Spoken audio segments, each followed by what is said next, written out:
সন্তানদের বাঁচাতে আমার কাছে ক্ষমা চাইতে পারবে না? তোমার কাছে ওদের কোনো মূল্য নেই?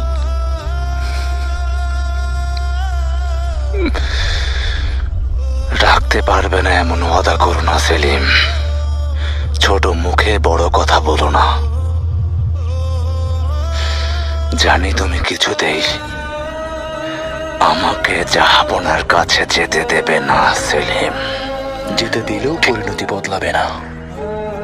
জাহাপনা তোমাকে কখনো ক্ষমা করবেন না। তুমি শত্রুর কাছে আশ্রয় নেয় একজন বিদ্রোহী শাহজাদা। তোমাকে তিনি মৃত্যুদণ্ড দেবেন। যদি তাই হয় তাহলে এখানে এনেছো কেন?